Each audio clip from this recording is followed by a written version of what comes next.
Assalamualaikum warahmatullahi wabarakatuh. Perkenalkan, nama saya Galih Kamudin. Saya di sini akan menjelaskan sedikit materi tentang integrasi numerik dan diferensiasi numerik. Oke, langsung saja. Bentuk umum integral adalah sebagai berikut, yang merupakan integral suatu fungsi f(x) terhadap variabel x yang dihitung antara batas x sama dengan a sampai x sama dengan b. Integrasi numerik dilakukan apabila: pertama, integral sukar diselesaikan secara analitis. 2. Fungsi yang diintegralkan tidak diberikan dalam bentuk analitis, tetapi dalam bentuk angka dalam tabel. Metode integrasi numerik merupakan integral tertentu yang didasarkan pada hitungan perkiraan, sehingga hasil yang diperoleh tidak sama persis dengan penyelesaian eksaksnya. Hitungan dilakukan dengan membagi luasan dalam sejumlah pias kecil. Luas total adalah jumlah dari luas semua pias. Berikut adalah penggambaran secara grafis, yang dimana L sama dengan luasan yang diarsir atau luasan yang dibatasi oleh fungsi f(x) dan sumbu x serta antara batas x sama dengan a dan x sama dengan b. Oke, di sini saya menjelaskan lagi tentang metode trapesium suatu pias dalam integrasi numerik. Dari gambar di atas dapat dijelaskan bahwa penghitungan luas di bawah kurva didekati dengan luasan trapesium bagian yang diarsir. Ini seperti berikut. Luas trapesium sama dengan lebar dikali jumlah garis sejajar dibagi 2. Nah, di sini adalah rumus fungsinya. Oke. Berikut dengan contohnya. Tentukan integral berikut dengan menggunakan metode trapesium dan berapa kesalahan yang terjadi dibandingkan dengan penyelesaian eksaksnya. Oke. Penyelesaian eksaksnya seperti berikut.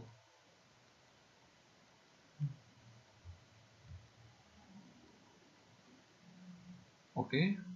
Dan itulah contoh dari metode trapesium satu pias.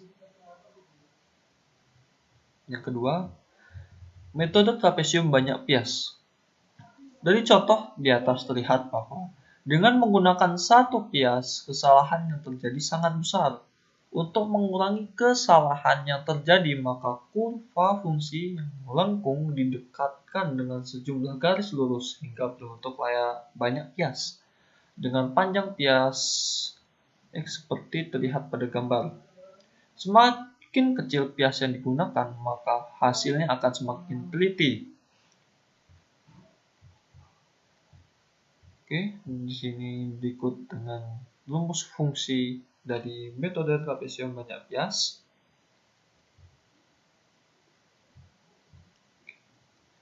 Saya akan membacakan contohnya. Tentukan integral berikut dengan menggunakan metode trapesium 4 pias dengan lebar pias X sama dengan 1.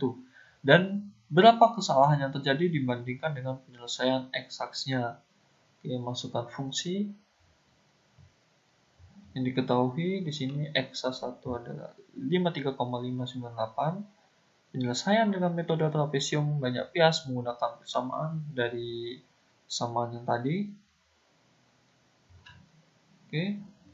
Sehingga kesalahan yang terjadi adalah sebagai berikut. Oke, seperti itulah caranya. Kemudian lanjut lagi, contoh 3. Diberikan data dalam bentuk tabel.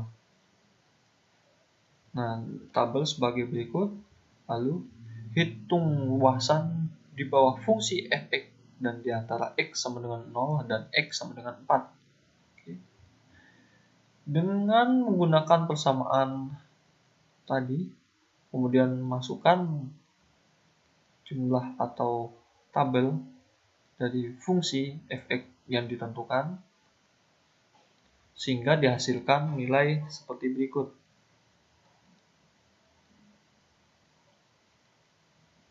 Oke, selanjutnya metode Simpson 1/3 1 pias. Di samping menggunakan metode trapesium dengan interval yang lebih kecil, cara lain yang dapat digunakan untuk memperoleh hasil yang lebih teliti adalah menggunakan polinomial dengan order yang lebih tinggi untuk menghubungkan titik-titik. Metode Simpson 1/3 menggunakan polinomial order 2 dengan 3 titik untuk mendekati fungsi, yaitu fa, fb, dan fc. Rumus Simpson 1/3 dapat diturunkan berdasarkan deret Taylor. Oke, sini gambar dan rumus serta fungsi. Dan di sini berikut dengan contohnya. Tentukan integral berikut dengan menggunakan metode Simpson 1/3 dan beberapa kesalahan yang terjadi dibandingkan dengan penyelesaian eksaksnya.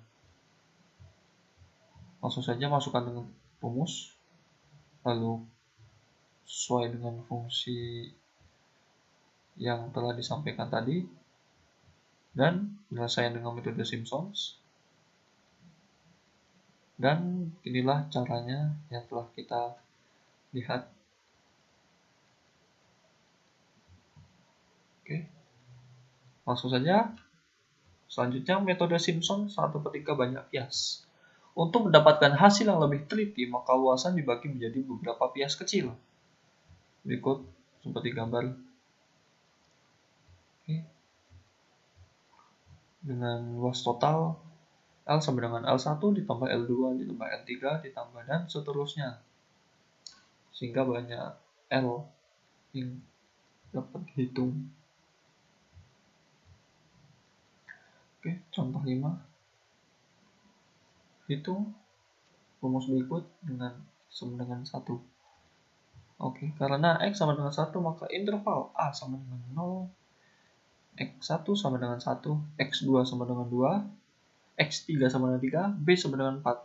Menggunakan persamaan 7.5. Nah, seperti berikut. Lalu, besar kesalahan yang terjadi adalah sama dengan 53,598 sesuai dengan hitungan ini, mencari interval tadi. Lalu hasil yang diperoleh lebih baik dibandingkan dengan metode sebelumnya. Oke, selanjutnya metode Simpson 3/8 bias. Dalam metode ini digunakan polinomial Lagrange order 3 yang melalui 4 titik untuk integrasi. Berikut gambar metode Simpson 3/8 dengan 1 bias. Persamaan fungsi dari gambar 7.6 dikenal dengan aturan Simpson 3/8 karena X dikalikan dengan 3/8 dengan memasukkan nilai X, maka persamaan dari 7.6 dapat ditulis dalam bentuk fungsi berikut. Saja contoh. Hitung integral di bawah ini dengan aturan Simpson 3/8 dan dengan menggunakan 5 bias memakai gabungan Simpson 1/3 dan Simpson 3/8 dengan fungsi seperti berikut. Jawab. Dengan menggunakan aturan Simpson 3/8 untuk A sama dengan 0 dan B sama dengan 3, maka X sama dengan 4 dikurang 0 lalu dibagi 3 sama dengan 1,333. Sehingga A sama dengan 0, X sama dengan 1,33, X2 sama dengan 2,6, dan B sama dengan 4. Oke. Lalu dengan menggunakan persamaan 7.7, diketahui dengan hasil 55,079, lalu besar kesalahan yang terjadi adalah minus 2,761%. Dengan menggunakan 5 bias, maka X sama dengan 4 dikurang 0, lalu dibagi 5 sama dengan 0,8. Dengan A sama dengan 0, X1 sama dengan 0,8. Kemudian X2 sama dengan 1,6, X3 sama dengan 2,4, dan X4 sama dengan 3,2, B sama dengan 4. Integral 2 bias pertama dihitung dengan menggunakan Simpson 1/3 dengan hasil 3,96138. Integral 3 pias berikutnya dihitung dengan menggunakan Simpsons 3/8 dengan hasil 49,86549. Lalu integral total sama dengan L1 ditambah L2 dengan hasil 53,826873. Besar kesalahan yang terjadi adalah minus 0,427%. Lanjut, integral dengan panjang pias tidak sama. Nah, berikut adalah gambar dari integral dengan panjang pias tidak sama. Terus perumusan yang telah ditampilkan di depan semuanya menggunakan X yang sama. Dalam praktek sering dijumpai suatu keadaan di mana diperlukan pembagian pias yang tidak sama. Seperti terlihat dalam gambar 7.7 tadi, pada kurva yang melengkung diperlukan banyak pias sehingga ukuran piasnya lebih kecil dibandingkan dengan pias pada kurva yang lebih datar.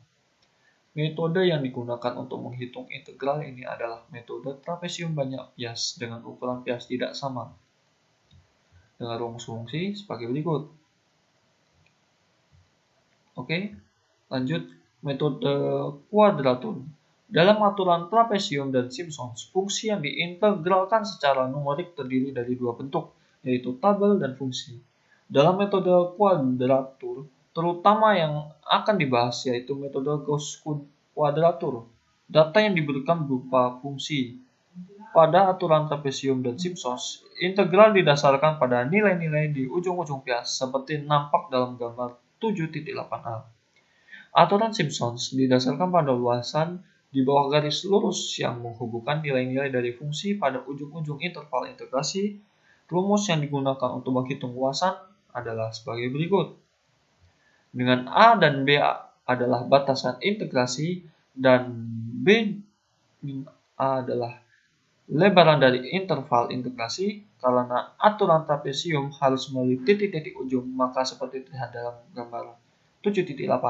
Rumus trapesium memberikan kesalahan cukup besar. Di dalam metode Gauss kuadratur, dihitung luasan di bawah garis lurus yang menghubungkan dua titik sembarangan pada kurva. Dengan menetapkan posisi dari kedua titik tersebut secara bebas, maka akan bisa ditentukan garis lurus yang menyeimbangkan antara kesalahan positif dan negatif.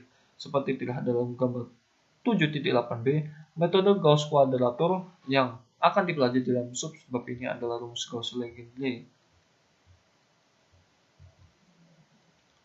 Oke.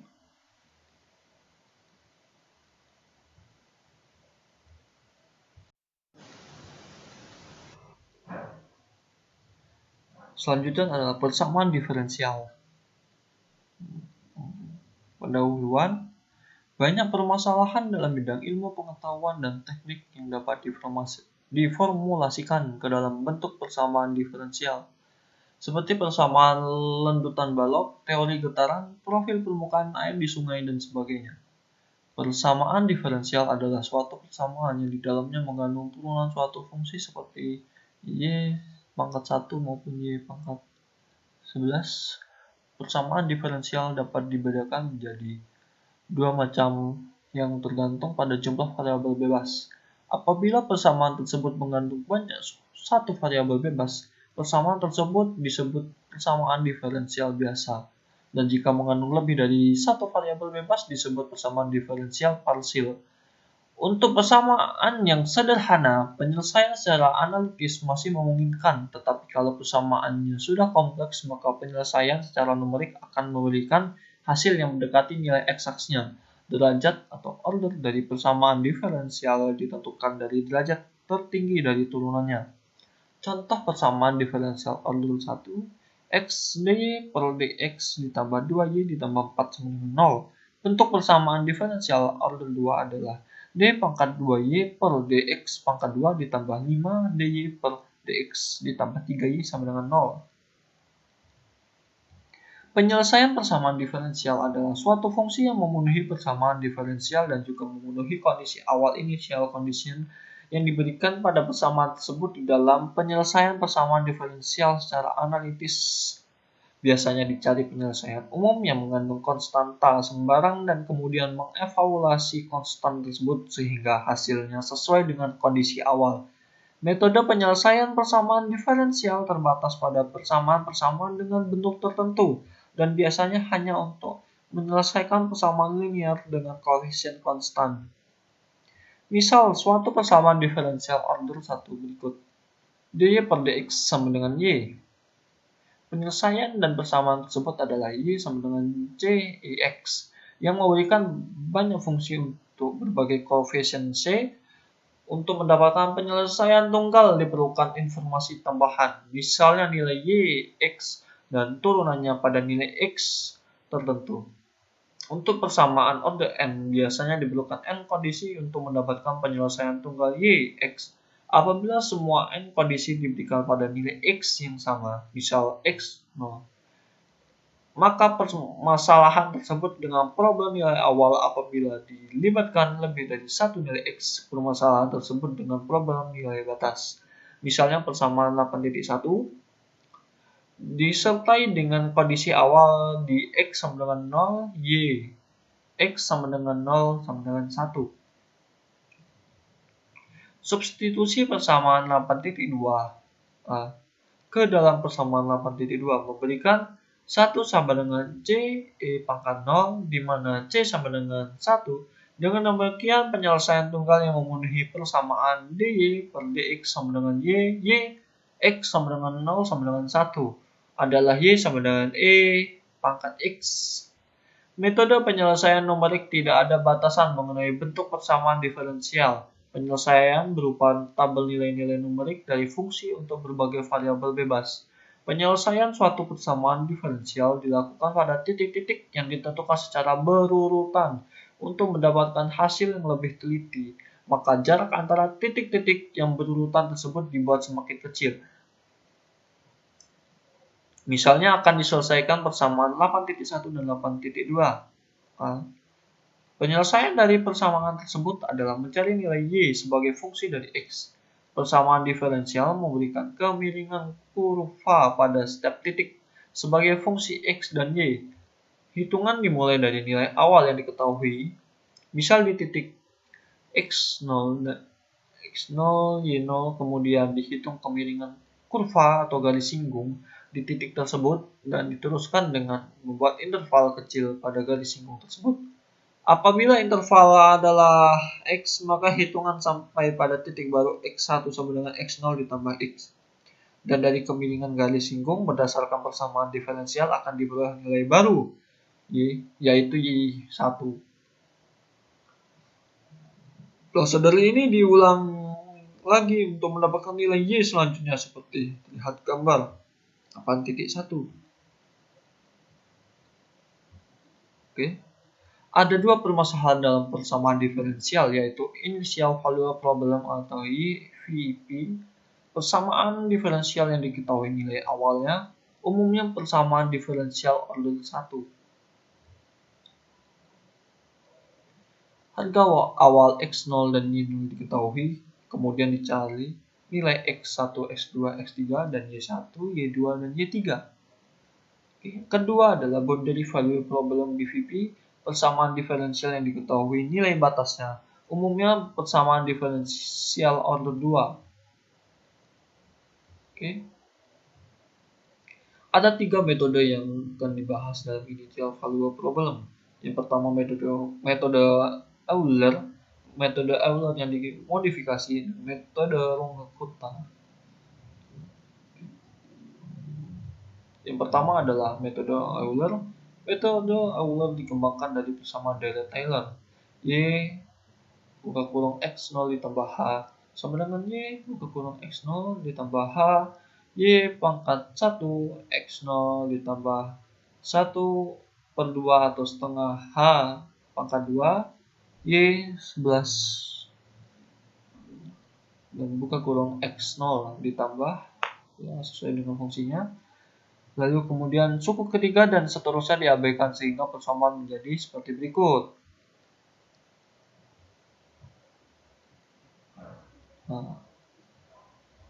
Persamaan 8.1 dapat dituliskan dengan y buka kurung X0 ditambah H, tutup kurung sama dengan Y, X0 ditambah H, F, X0, dan Y0.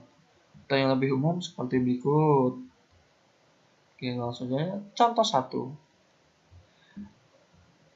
dy per dx sama dengan 2x 2y ditambah 3y pangkat 2 ditambah x pangkat 2 ditambah 3 dengan nilai initial condition x0 sama dengan 1, y0 sama dengan 1.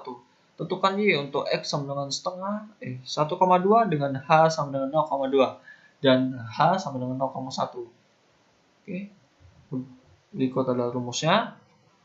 Untuk h sama dengan 0,2, y n plus 1 sama dengan y n plus hf xn dan yn.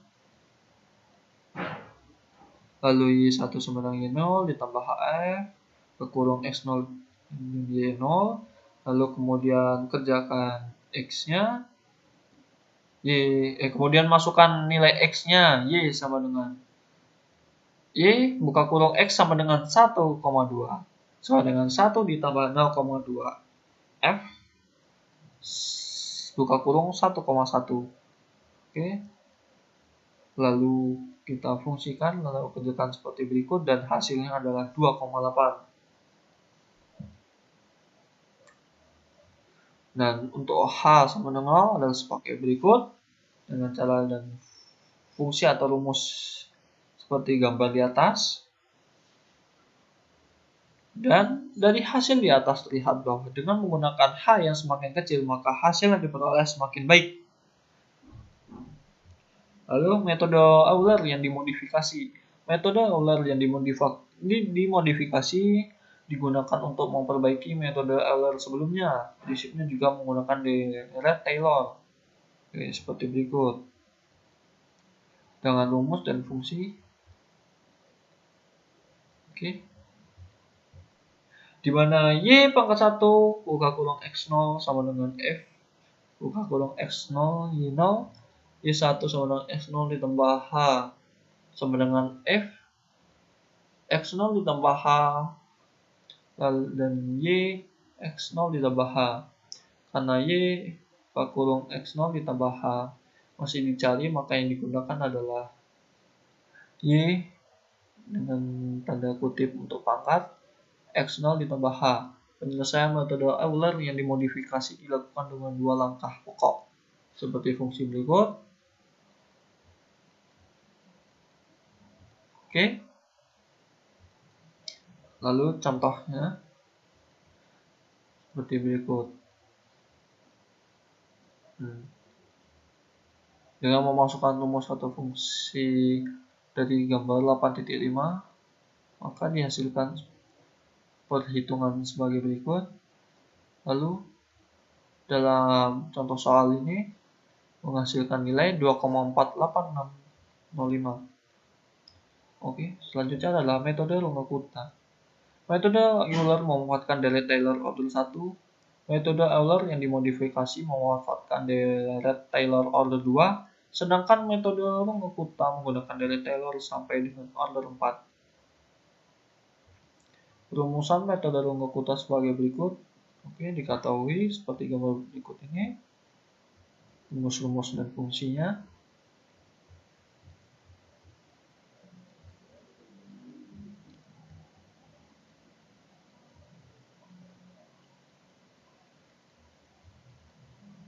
Oke, langsung saja ke contohnya.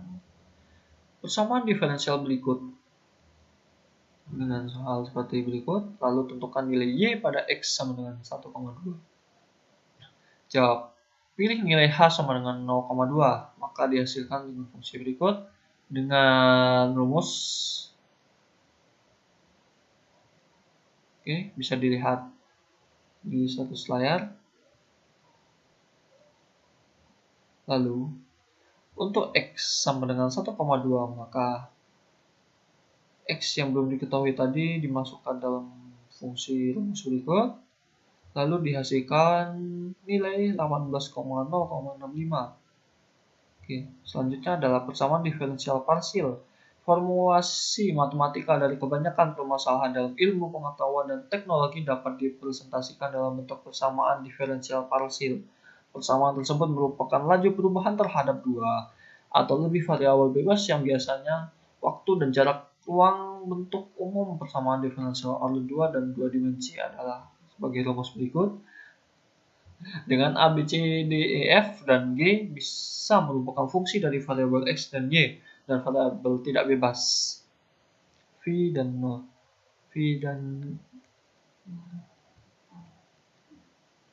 Persamaan diferensial parsial dapat dibedakan menjadi 3 tipe, yaitu persamaan elips, persamaan parabola, dan persamaan hiperbola. Persamaan parabola biasanya merupakan persamaan yang tergantung pada waktu, tidak permanen. Penyelesaian persamaan tersebut memerlukan kondisi awal dan kondisi batas. Dan persamaan elips biasanya berhubungan dengan masalah keseimbangan atau kondisi permanen. Dan setelah permasalahan hiperbola biasanya berhubungan dengan getaran atau permasalahan di mana terjadi diskontinu dalam waktu seperti gelombang kejut. Lalu penyelesaian persamaan diferensial parsial dengan kondisi awal dan kondisi batas dapat diselesaikan dengan metode beda hingga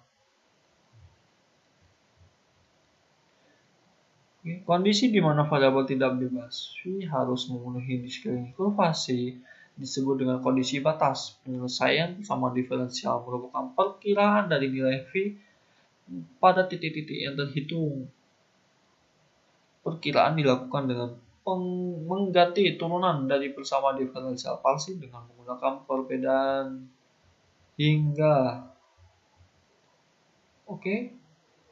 Itulah sedikit materi yang saya dapat sampaikan. Mohon maaf bila ada salah kata atau perbuatan. Terima kasih. Wassalamualaikum warahmatullahi wabarakatuh.